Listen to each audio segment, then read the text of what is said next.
Hi, how you doing? Justin back again. This time I'm really going to make your brain hurt and we're going to be talking about altered harmony. This is proper full-on music theory, and when I first got into this it confused the life out of me. I really didn't get it for a bit, so if you have to have a couple of watches of this video to try and make it make sense, don't feel ashamed. It really did my head in for quite a long time.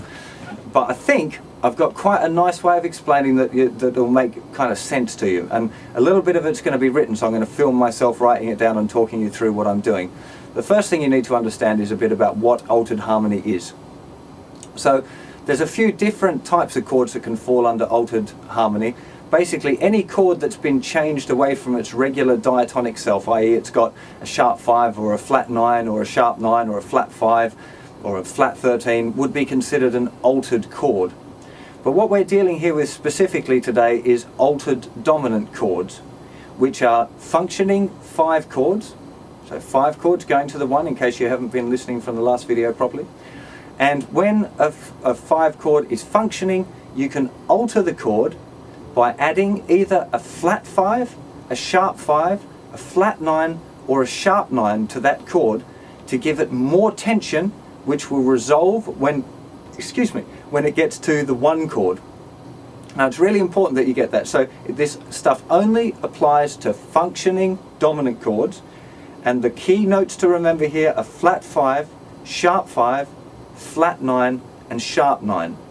Now I'm going to go through with you in a separate lesson and show you a whole bunch of different ways of playing it, because there's a really cool little trick to remembering and learning how to play all of these grips. I'm going to do that separately. This lesson today is about the theory part of it. Now this scale, I call it the altered scale. Some people choose to call it a super Locrian mode, which is kind of fine to call it that if you want, but I think the altered scale is generally considered to be the correct term for it, or the preferred term for it, because they're both correct. And it is a mode of the melodic minor scale. So if you're not familiar with your melodic minor scale, you might want to go and check that out as well. Like I said, your brain's going to hurt a little bit with this. So what I'm going to do now, I'll play a couple of the chords first so you understand what. If I just take a regular G7, I can add any of those extensions I talked about before. Here's a G7 flat 5. Here it's a lot more tense. Or a sharp 5. Or a flat 9. Or a sharp 5 flat 9. There's loads and loads of these. This is the sort of harmony we're talking about. Very tense harmony that resolves nicely. That's the idea here. So let's get a pen and paper out. We're going to do a little bit of music theory now.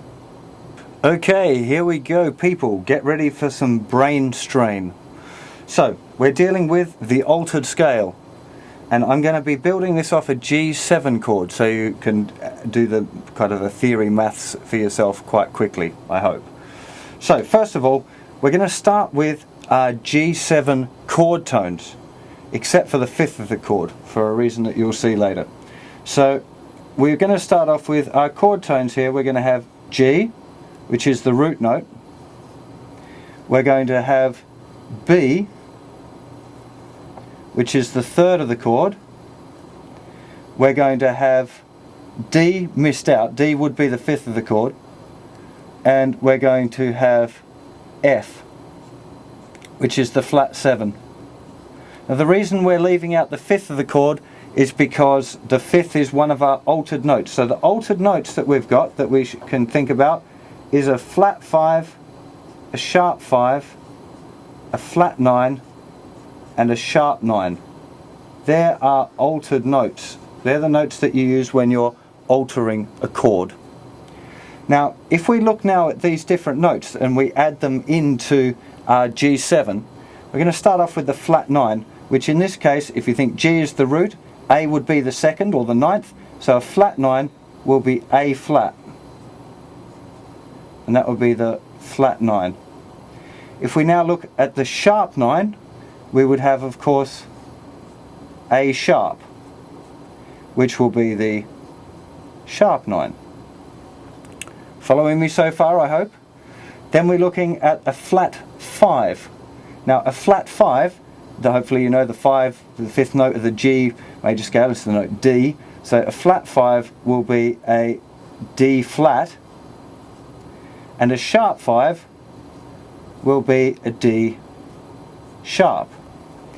Now there we have all of the notes in an altered scale. Sorry, I've forgotten to put my little flat 5 there on my sharp 5. That would be the notes that make up a G altered scale. But now I'm going to show you where it comes from, and I'm going to do that by renaming the notes, because if any of you have done enough music theory, you'll know that you can't have 2 A notes or 2 D notes in a scale. You have to have one of each different note to make it a proper scale. So now what I'm going to do is I'm going to rename these notes using enharmonic equivalence. Sorry for the big word, just means a note that sounds the same but has a different name. So G I'm going to keep as being G. A flat I'm going to leave as A flat. Now hopefully you might be aware that for a scale we're trying to always go G, A, B, C, D, E, F. So we're going to name this one now B flat,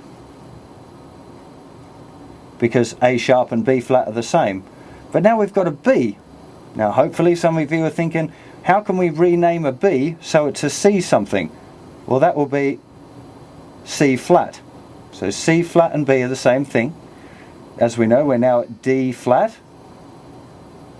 The next one has to be an E something, so we call it an E flat, and finish with an F. So now you can see we've got what looks more like a proper scale. G, A flat, B flat, C flat, D flat, E flat and F. Still looks pretty horrible, doesn't it? But that is now, this is a G altered scale. That's the correct note naming for a G altered scale. What you need to be aware of here is that this note here is the parent scale. Now, what we've got here, A flat, B flat, C flat, D flat, E flat, F, G, is A flat melodic minor.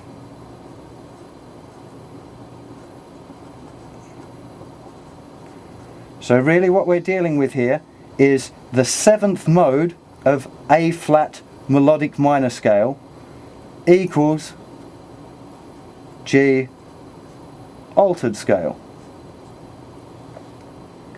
Doing your head in yet?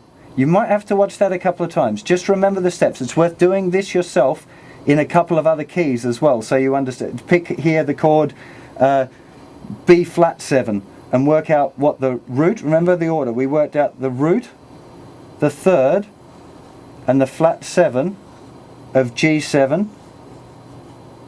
Yeah, then we added in the flat 9, sharp 9, flat 5, sharp 5. Change the notes so we've got alphabetically correct scale, and you'll find that this, the 2nd degree of your altered scale, is the parent melodic minor mode, melodic minor scale. If you've got a chord, any chord at all, let's say we've got F7 and we want to alter it, remember that the melodic minor is 1 semitone above the root of the chord. So for G, if we look at F7, this would be the same as G flat melodic minor. It's up 1 semitone, play the melodic minor scale, and you have the altered harmony. So if we were going to pick, say, A flat 7, think about it now, what would be the melodic minor scale? 1 semitone above A flat would be A melodic minor. Yeah? 1 semitone above the root note of the 7th chord will give you the parent melodic minor scale for the altered scale. So now's the time that you want to wipe that blood away from your ear and stop your brain from hurting. Just this sort of stuff can do your head in when you first look at it. Part of the trick, there's 2 tricks to getting this down really. First one is repetitive learning. So check out my site, type in the altered scale into a search engine and go and check out some other sources. There's a fantastic book as well that I'm going to mention here called the Jazz Theory book by a guy called Mark Levine. He also explains it really well. It's important to get a few perspectives on it so you understand its proper use and how it's formed.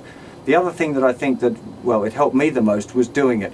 So just then at the end I suggested that you try it on B flat 7, but do it in every key. Pick a chord, any chord, everyone's a winner. Pick D7 and go, right, I want to work out the notes in my D altered scale. So you start with your D7 chord and you pick out the root, third, flat 7, write down what the notes are for the flat 9, the sharp 9, the flat 5 and the sharp 5, stick them all together, change the notes enharmonically, so they're the same note but with a different name, so you get an alphabetically correct scale. The second degree of that scale that you've just created will be the parent melodic minor scale. If you're not familiar with your melodic minor scale shapes, in order to play it, you want to get into using this as a lead technique, because you can use this for lead guitar, like lead jazz guitar, creating lines as well as chords. I'm mainly going to be talking about chords for now, in the next lesson.